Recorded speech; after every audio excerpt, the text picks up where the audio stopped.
सोचिए, भारत में एक ऐसा कानून है जो किसी को भी सरकार से सीधे सवाल पूछने की ताकत देता है।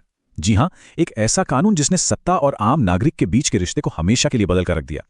आज हम उसी क्रांतिकारी कानून यानी सूचना के अधिकार अधिनियम, जिसे आरटीआई भी कहते हैं, उसकी कहानी को समझेंगे।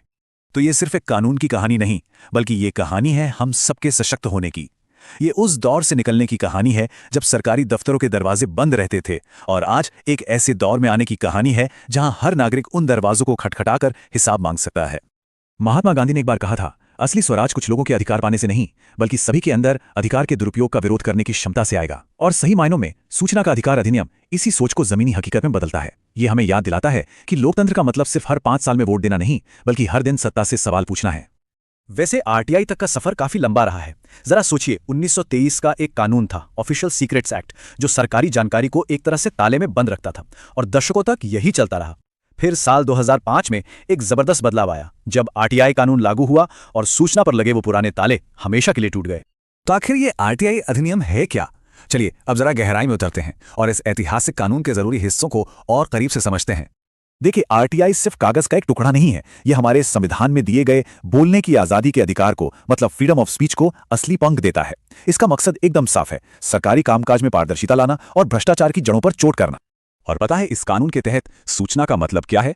सिर्फ सरकारी फाइलें नहीं, इसकी परिभाषा बहुत बहुत बड़ी है। इसमें रिकॉर्ड, दस्तावेज, ईमेल, राय, रिपोर्ट, यहां तक कि इलेक्ट्रॉनिक डेटा भी शामिल है। मतलब हर वो चीज जो किसी भी रूप में मौजूद है, वो सूचना है। यही इस कानून की असली ताकत है।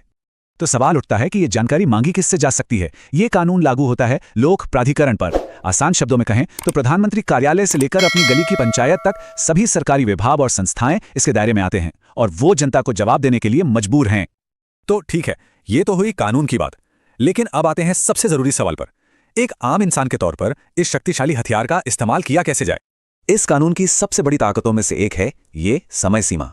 कोई भी अधिकारी आपके सवाल को नजरअंदाज नहीं कर सकता। उन्हें 30 दिनों के अंदर जवाब देना ही होगा। अब किसी को अपने सवालों के जवाब के लिए सालों तक इंतजार करने की कोई जरूरत नहीं है।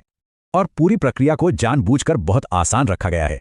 बस एक आवेदन लिखना है, एक मामूली से शुल्क के साथ जमा करना है, और सबसे जरूरी बात, ये बताने की कोई जरूरत नहीं है कि ये जानकारी आखिर चाहिए क्यों।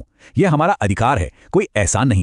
लेकिन हाँ, ये जानना भी जरूरी है कि सूचना का अधिकार असीमित नहीं है। ये कानून पारदर्शिता और राष्ट्रीय सुरक्षा जैसे दूसरे जरूरी हितों के बीच एक बहुत ही समझदारी भरा संतुलन बनाता है।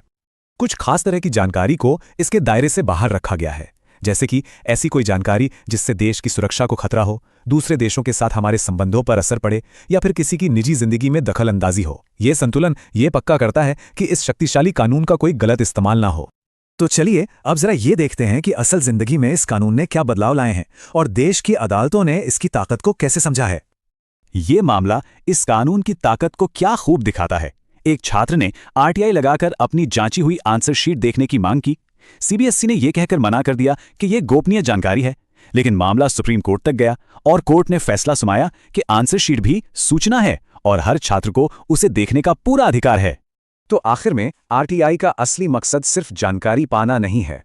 इसका बड़ा लक्ष्य भारत को एक ऐसे लोकतंत्र में बदलना है जहां नागरिक सिर्फ 5 साल में एक बार वोट देने वाले दर्शक न बने, बल्कि शासन में एक एक्टिव, एक सक्रिय भागीदार बने।